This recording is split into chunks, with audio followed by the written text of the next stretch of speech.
Friday to you. It is November 5th and time for this week's Friday Funnies. And well, the elections are over. The campaign ads are off the air, and hope and change has turned into change and hope for the best.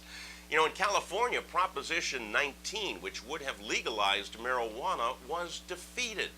Apparently, a lot of the supporters thought they were voting, but instead it turns out they were just standing in line at the bus station. Personally, I'm very disappointed that it didn't pass because I've invested heavily in Chips Ahoy. That said, here's this week's news. All right, I don't know about you, but I have never robbed a bank. But if I did, I would know the basic rules. Number 1, wear a mask. Number 2, plan your getaway. And number 3, don't drop your wallet.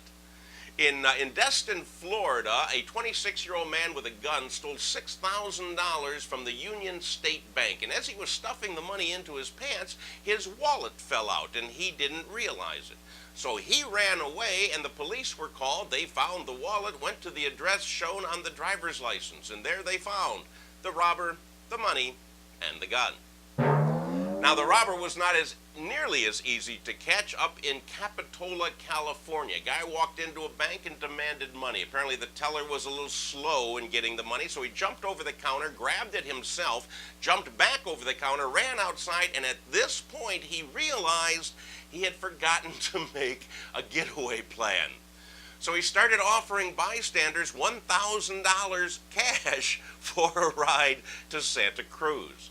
And apparently somebody took him up on the offer because as of right now, neither the robber nor the driver has been found.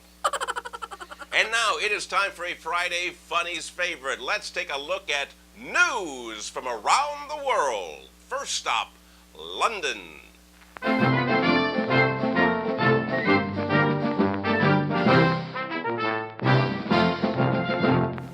I have found that the Do Not Disturb signs provided by hotels don't work as well as they should. Many times I have placed that sign on the doorknob, and I'll be darned if I wasn't disturbed by somebody knocking on my door. Well, in London, England, they give Do Not Disturb signs the respect they deserve. Over there, Kieran Toman checked into the very posh Hyde Park Towers, and he left specific instructions not to be disturbed. And he wasn't for 2 weeks. And then one day, after about 14 days, a maid was walking by the room, noticed a peculiar odor emanating from it, and she told the front desk, and they came up and opened the room and found Mr. Toman had died, starved to death. So even room service won't go past a Do Not Disturb sign at the posh Hyde Park Towers. From here, let's go to China.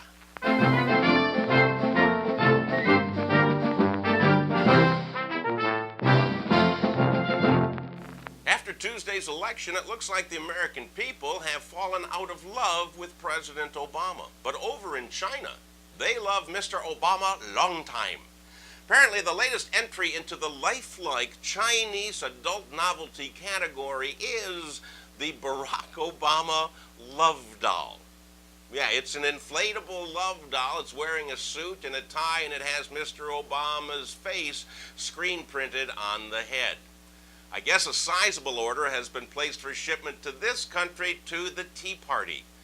They want to do to Mr. Obama what they say he's been doing to the rest of the country.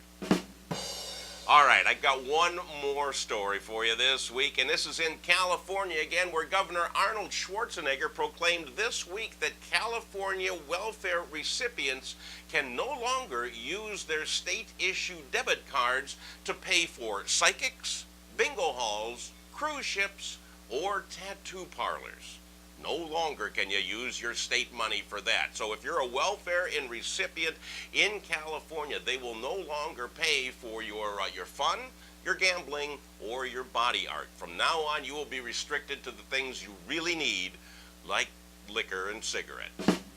Hey, that's all I have for you this week. Remember, from this point forward, only 50 shopping days until Christmas, and only 94 shopping days until Valentine's Day. So, forewarned is forearmed. I'll see you next week.